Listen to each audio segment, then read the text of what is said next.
Good to see you. Congratulations. Thank you. I thought, there's sort of an irony and a nice connection here. The fact that while Ryan was sort of working on Fruitville Station with you, he comes together with Stallone to do this. And of course, working with Ryan in this project, how different from that previous one? Not too much different. It's different budget. I think the trailers were a lot different. The trailers were definitely a lot different.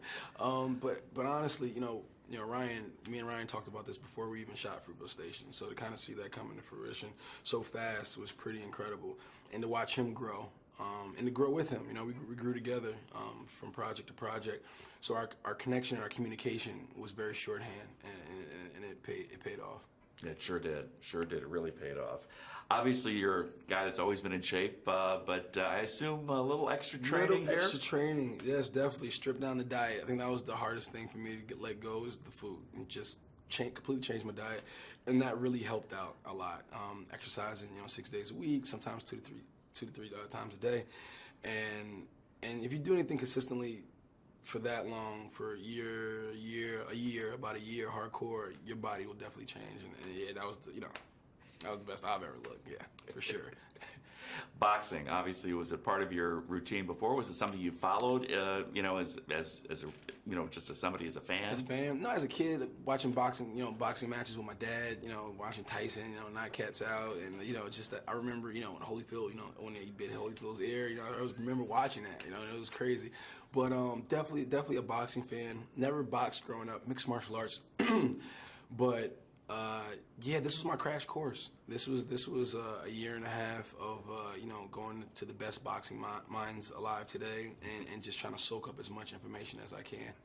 Well, and you had, as you mentioned, real boxers in this, Exactly. real gyms, real trainers, and all of that.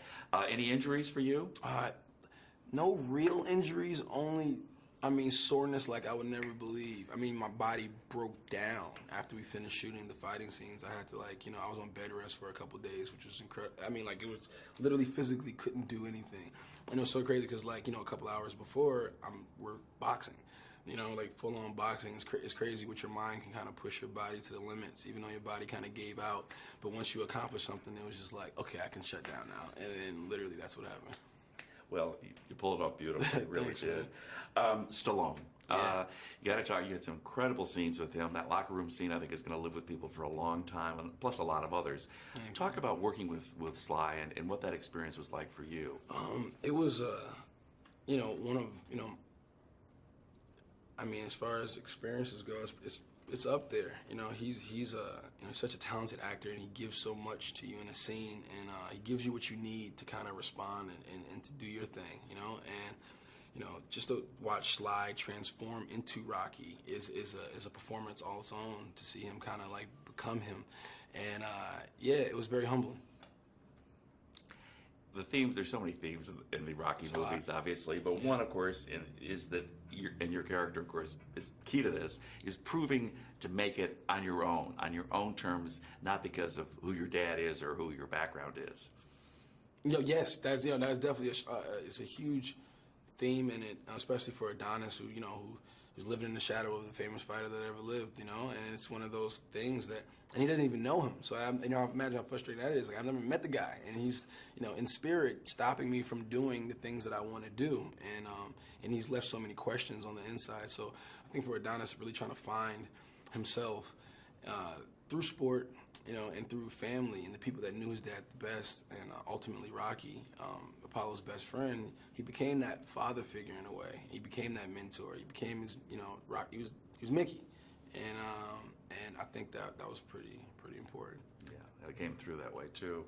I love so many of the scenes with you and Tessa, and that whole relationship between Adonis and Bianca is a wonderful part of this movie, and I'm sure obviously it was something you enjoyed doing very much. Yeah, for sure. She's such a great actress, and we have a lot of fun, and that's the thing. If you can go to work and it doesn't feel like work and you're having a good time, sometimes you just find those magic moments, and we definitely connected. And she's such a strong actress, and I think it there's nobody else that could have played this role, of a girl from Philly.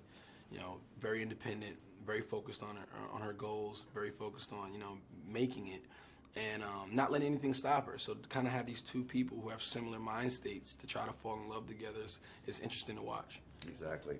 Of course, I have to ask you, do you own, I thought I saw, were you wearing some Air Jordans in this movie? Oh, yeah. Definitely had Jordans on pretty much the whole time. Besides, like, a lot of the training stuff, I want to say I had retros on the entire time. Yep. Have you met Michael?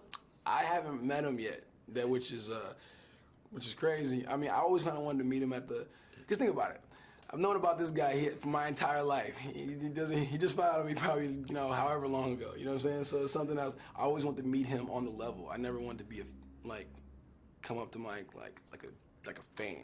And he was like, all right, kid, what's up? Whatever it would be. I always wanted to be like a mutual, like, what's up? What's going on? Respect. Well, you really are on the same level. Let me tell you, coming from Chicago, I can tell you that.